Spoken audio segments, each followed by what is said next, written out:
गुरुर्ब्रह्मा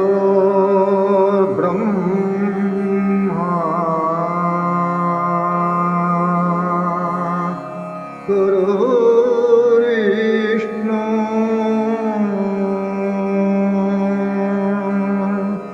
गुरुर्देवो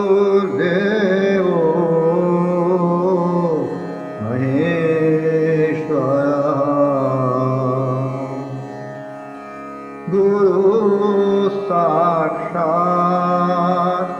परब्रह्मा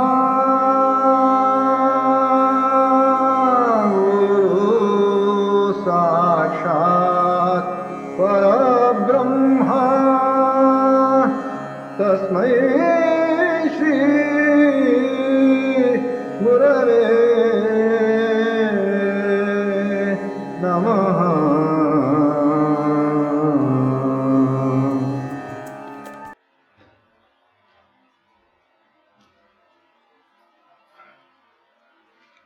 Yesterday you had a look at the Ionic school.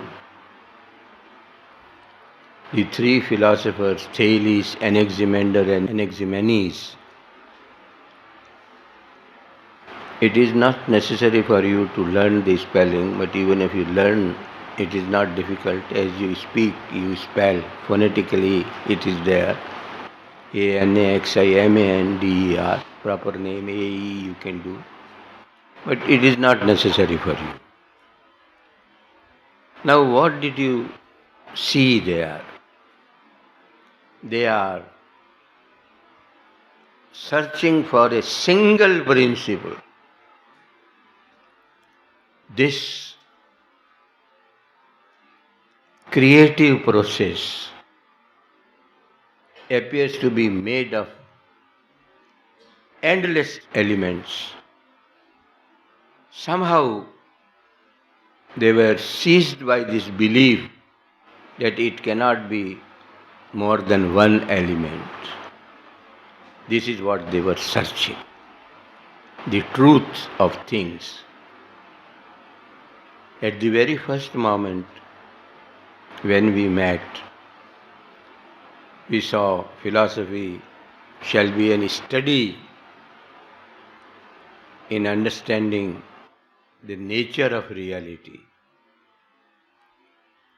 Appearance and reality I contrasted. Philosophy has her business more with reality. And reality is the truth. And one definition of reality you must know, and that is the only definition. Reality is that which does not change. Appearances change, keep on changing, they come and go. Reality does not come and go. It is the same in all the three tenses of time. Truth is also the same. That is what you study when you study philosophy. Thales said water is the reality. Because it was ambiguous, not clear, he made it an infinite mass. And the great contribution they made was they posited a cyclic movement so that assets are not exhausted. It is a continuous process and it can carry on forever, perennially. Air is the principle of life. It is very common sense view, very elementary. But their contribution is this, in this only, that they decided they would have to do nothing with what came to them in tradition and beliefs. They held a search for themselves, and this is what they came up with. This has been the issue with them, and others also followed with their views. And that is what we call the schools in philosophy. After them, chronically, schools grow together, some before, some after. There is no clear demarcation. They carry on in their own way, but for our convenience in study, we set them in proper order and after the Ionic, this is called Milesian school also, after the name of the town, we take up the school of Pythagoras. Pythagoras. This you should know. Pythagoras. Pythagoras. If you learn to speak properly, you should not have much difficulty in spellings. Pythagoras school is known as the school of numbers. Numbers, you know, 1, 2, 3, 4, 5, 6, 7, 8, 9, 0. These are numbers. Pythagorean school asserts nothing is real except the numbers. All things come and go. Nothing stays, nothing abides. Numbers alone stay. They abide, they are permanent. This was their view. And I may tell you, modern philosophy, modern European philosophy, hugely tends to lean towards numbers these days.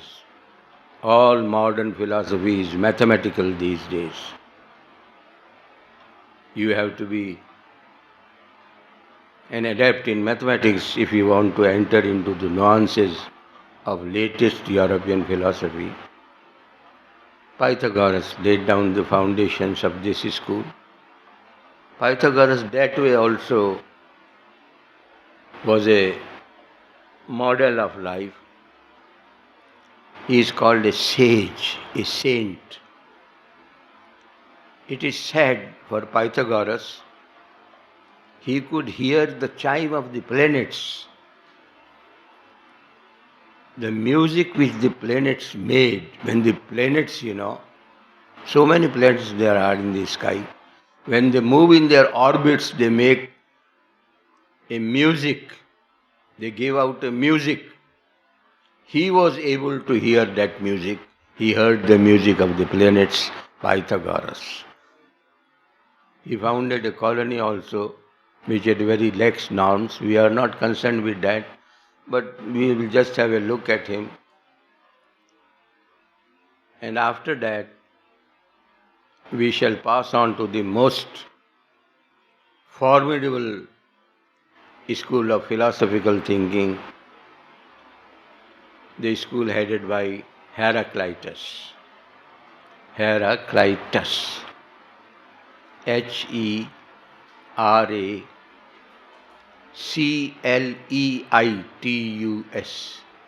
This is the spelling which the standard books give, but modern books give simply phonetically Heraclitus.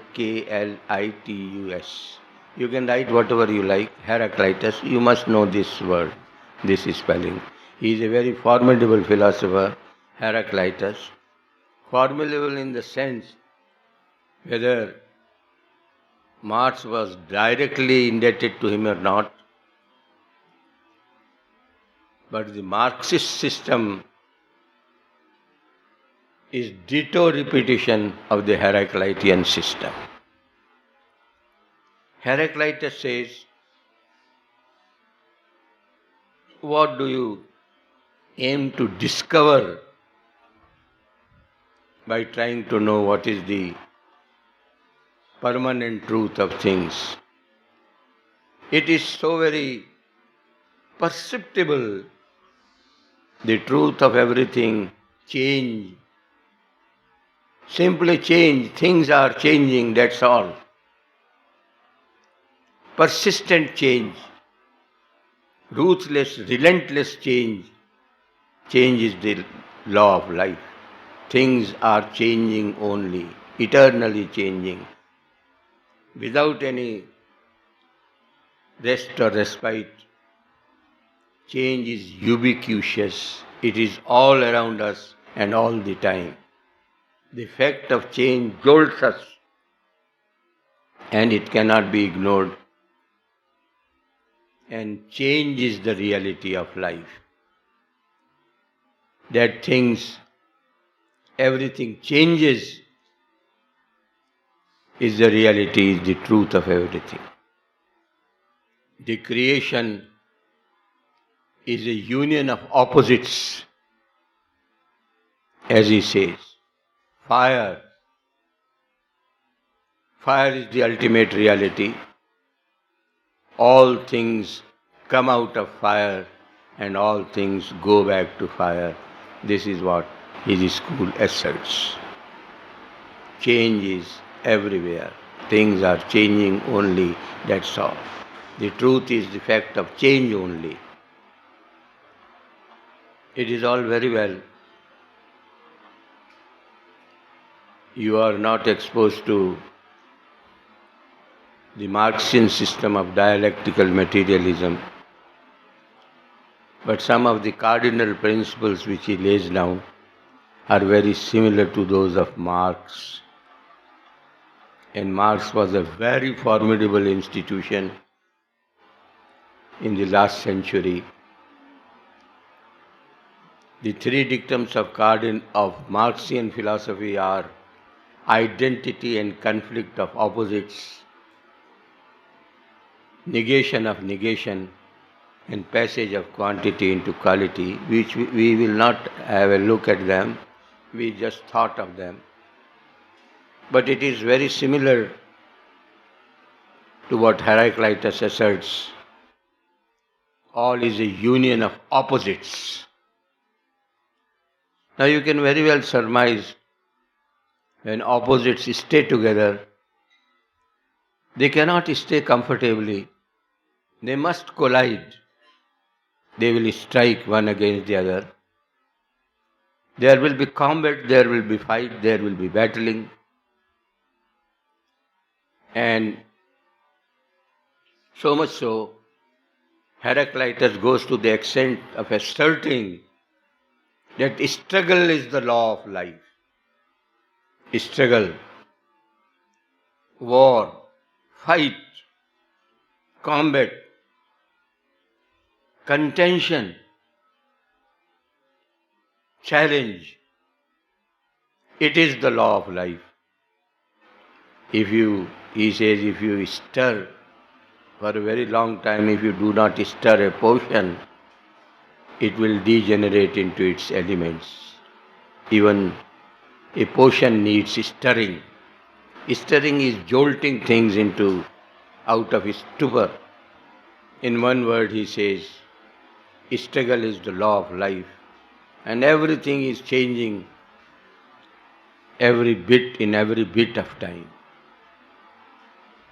He said, you cannot put your finger in the same waters a second time. You cannot dip your finger in the same waters a second time. Why, where is the problem? There is the river flowing down. You put your finger in the waters as many times as you like. But the rider is in the same waters. By the time you put your finger a second time, the so-called same waters have flowed away and another water has taken its place, so you cannot dip your finger in the same waters a second time. And as I told you yesterday, his students looked taller.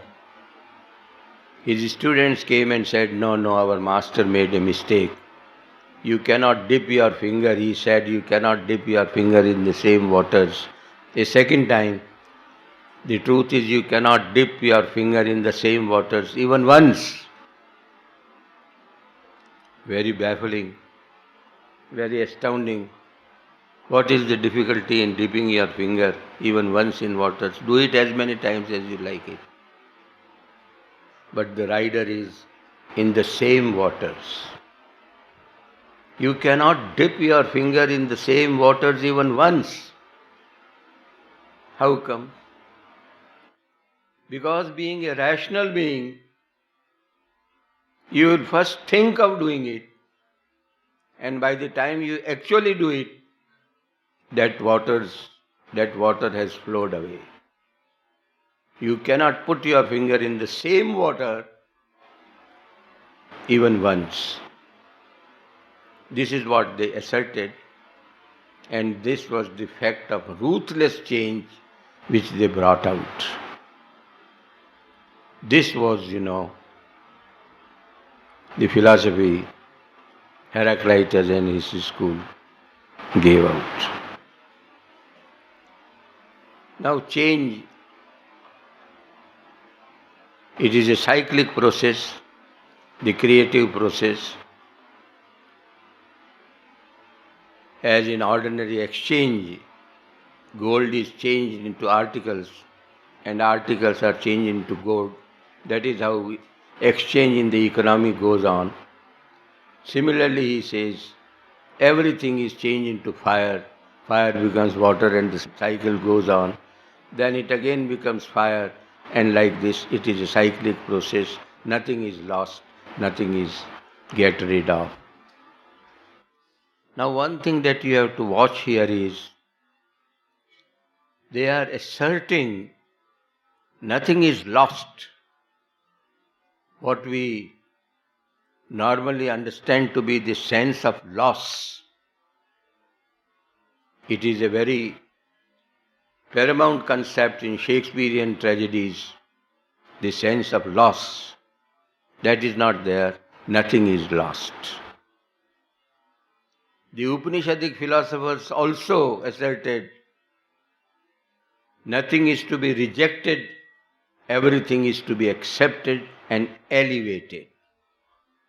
Meaning there is no sense of loss in life, in creation.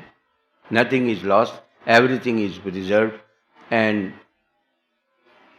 these philosophies have been repeated time and again with minor modifications. It may appear to us to be lost there may be tragedy, but there is neither loss nor tragedy.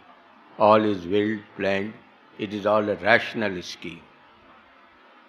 This is what our forefathers, both in the East and in the West, were searching. And this one school of Heraclitus asserted the fact of change. Whatever seized their attention, they caught hold of, tried to express it, make it intelligible, and bring out the hidden meaning. This is what they did. The fact of change has been asserted by the Heraclitean school. We don't have the time to study it in detail, nor do we study Marxist system here. For us it is enough that the most powerful philosophical movement of modern times has changed the world. Its beginnings are to be found at least in the Heraclitean school. He is directly indebted or not, it is not clear. But the similarities are glaring. And you can well imagine, in 250, 300 years before the birth of Christ, he could posit such a philosophy. The fact of change is very harrowing. Nothing stays, nothing abides. Everything changes and everything is changing. Not just changes, it is a continuous process, ceaseless and endless. But the problem will arise very well. It is change only. We accept it. It is perceptible also, very visible also. But what is it which is changing? Change of what? You talk of change, very well we accept it, but changing is what? What is changing? There must be something which is changing. Change means going from one state to another state. Not to be stable, not to be the same. That is what change means. And we want to know what is it that changes. That is a difficult problem. They concern themselves exclusively with the fact of change only.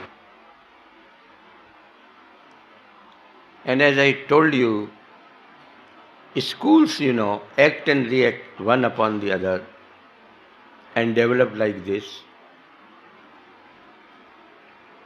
Then grew another school.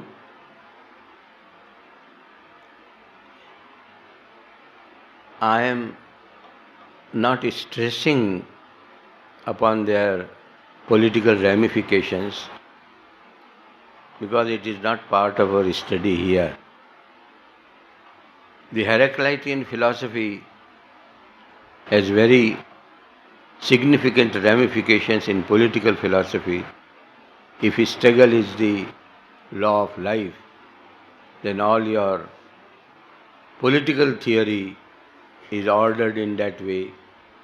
It is a very different society that you attempt to bring in force. That is not there, but it is a very different philosophy, and it may not appeal to us because our psyche is more inclined towards the concept of peace and tranquility. Anyway, for our purpose, whatever we had to see, we had a look at it. And then, because it was such a jolting system, some thinkers appeared on the scene. They asked, what is it which is changing? We must know that. And different philosophers have come up with their different versions. And they came up with a answer perhaps. Perhaps they thought it was an answer.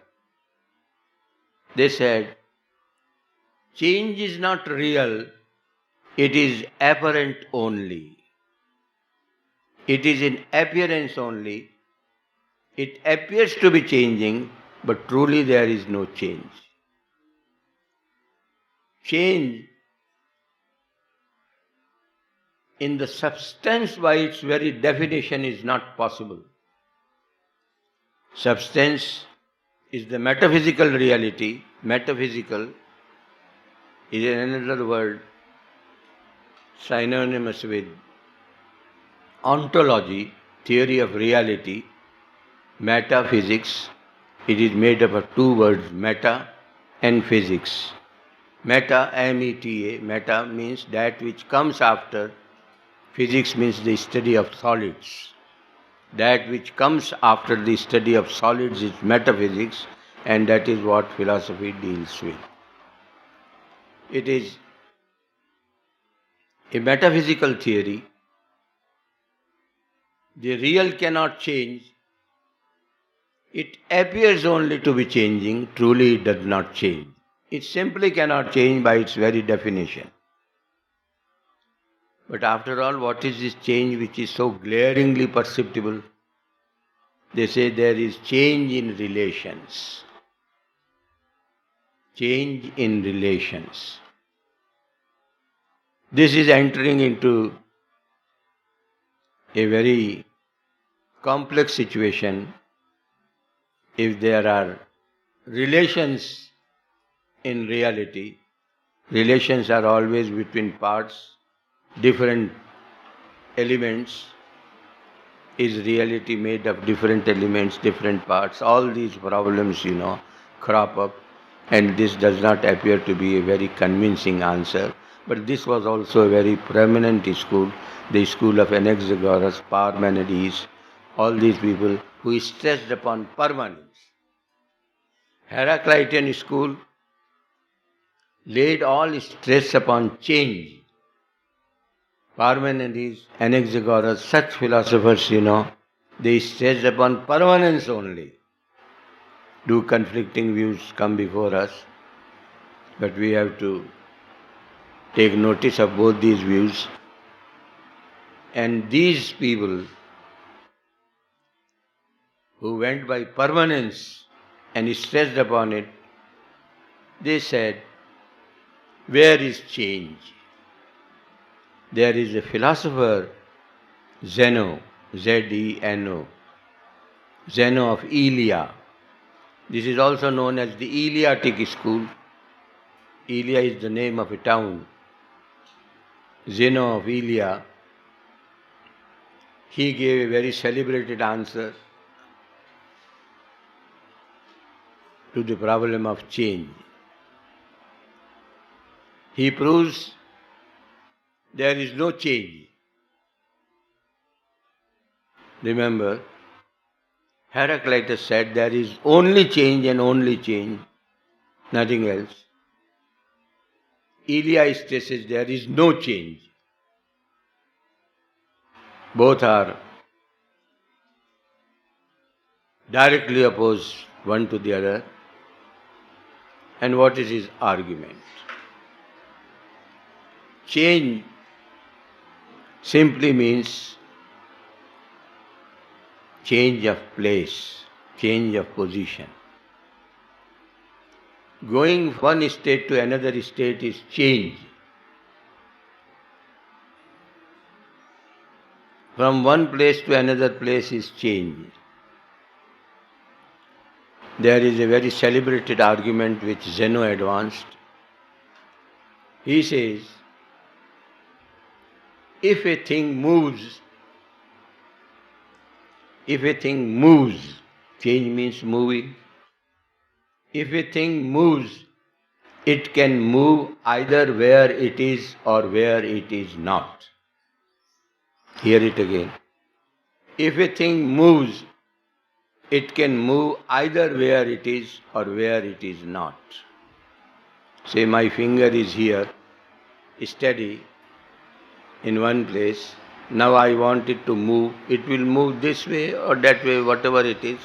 It cannot move where it is. It cannot move where it is. And when it moves, it will not move where it was, but in another place. If a thing moves, it can move either where it is or where it is not. A thing cannot move where it is, because the moment it moves, it leaves the space and goes into another space. Nor can it move where it is not. How can it move where it is not? The finger is not there, how can it move there? Therefore, motion is impossible. That is Zeno of Elia telling us, if a thing moves, it can move either where it is or where it is not. A thing cannot move where it is, nor can it move where it is not. Therefore, movement is impossible. Now you have seen, they have proved that motion is impossible, movement is impossible, and when movement is impossible, change is impossible. Heraclitean school asserts there is only change and nothing else. The Eleatic school asserts there is no change at all. It is only illusory. It is only in appearance. Like this, schools went on contending one against the other, and philosophy kept on developing. There grew up another school also, the school of Democritus, of atoms. He says the reality is the atoms, a materialistic school. The materialistic school is that which asserts the reality of matter. Matter is a space-occupying thing. All other attitudes to reality, which are not materialistic in nature, they do not assert upon the reality occupying space. It may be mental, it may be conscious, but it is not space occupying. Democritus is a materialist. He says atoms are the reality. The smallest particle of matter is atom. Atom is the reality, and this is known as the atomistic school. Like this, in early Greek period, philosophical speculation developed. Not only philosophy, their art and literature also developed wonderfully well. If you have heard the name of Homer, he is known as the blind father of songs. Homer was an ancient Greek poet. He was blind. It is said only, that's all. You have only to hear it, that's all. When Homer played on his lyre, musical instrument, angels came and danced before him.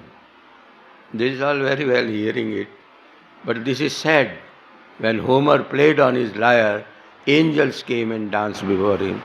He is said to be the blind father of songs, Homer. Their literature also was very wonderful, and what we so much laud these days, the concept of tragedy. The concept of tragedy is not a small thing, it is a very, very big thing. Shakespeare is known for his tragedies. And a man who wrote a commentary on Shakespearean tragedies, who is there? English literature man. Who wrote on the tragedies of Shakespeare and became immortal like Shakespeare himself? Bradley, Shakespearean Tragedy. He wrote a book called Shakespearean Tragedy, A.C. Bradley, and became as famous as Shakespeare himself. That wonderful book he wrote. The three ancient tragic Greek writers are Aeschylus, Sophocles, Euripides. They are masters of tragedy. There are differences. Shakespeare has polished them, that is their contribution cannot be ignored or belittled. But that is how it developed. It was an age of confidence, belief, and an age of a modicum of prosperity. That was the ancient Greek age. Philosophy developed in that age, and as I told you, a modicum of economic prosperity was bound to be there. This was going on. Men of thought were thinking over the problems of life and creation, and along with it, you want to ask something. Along with it grew a band of thinkers who asked, what is the use of all this? How does it matter whether the real is water or the infinite mass or the air? How does it concern or how does it matter? How is it relevant to us? And then in any case, no two philosophers agree. Each one has his own view. And what do we gain by it? It is a needless pursuit. Nothing will be gained by it. And instead of this idle pursuit, let us devote ourselves to something more worthwhile, more valuable, and more useful and profitable. And what is that? They said, we are human beings, we are rationally endowed, nature has given us reason. Let us devote ourselves to the study of the problem of knowledge and conduct. Instead of grappling with external phenomena like air and fire and water, let us devote ourselves to the study of the problem of knowledge and the problem of conduct. How do we live in the world? How do we behave in the world? What do we think? What we should not think? What we should accept as values and all these things. It is better if we devote our study to that. and they raised the problem of knowledge and conduct. This school is a very powerful and a very prominent school in the history of Western philosophy, known as the school of sophists. Sophists. The sophists,